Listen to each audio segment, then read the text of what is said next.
और अब कुछ खबरें एंटरटेनमेंट की दुनिया से। बच्चों की पसंदीदा अदाकारा नुसरत आरा को दुनिया से रुखसत हुए 7 बरस बीत गए। बचपन की खूबसूरत याद बिल बतौड़े का किरदार नुसरत आरा ने अपने फनी कैरियर में सिर्फ एक ही मशहूर ड्रामा ऐनक वाला जिन किया, जिसमें उनके किरदार बिल बतौड़ी को खूब पसंद किया गया।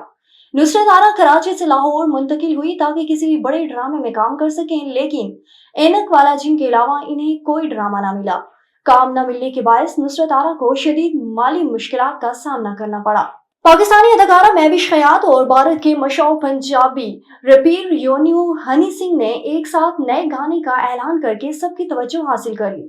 हनी सिंह और महविश खयात की एक वीडियो सोशल मीडिया पर वायरल हो रही है, जिसमें हनी सिंह पंजाबी रैप गाते हुए महविश खयात की तरफ इशारा करके सुहेली कराची कह रहे हैं और उनके छेड़ने पर महविश खयात शर्मा रही हैं। और बॉलीवुड अदाकारा शरोती हासिन बगैर इतला किए फ्लाइट में 4 घंटे ताखिर होने पर निजी एयरलाइन इंतजामिया पर बरहम हो गई। अदाकारा शरोती हासिन ने समाजी राब्तों की वेबसाइट पर तवील पोस्ट की, जिसमें उन्होंने भारतीय निजी एयरलाइन पर सख्त बरहमी का इजहार किया। उन्होंने अपनी पोस्ट में लिखा कि अगर किसी भी वजह से फ्लाइट में ताखिर थी तो एयरलाइन को मुसाफिरों को अपडेट करना चाहिए था। इसके लिए कोई भी तरीकेकार किया जा सकता है और मैं और दीगर मुसाफिर 4 घंटे एयरपोर्ट पर फंसे रहे।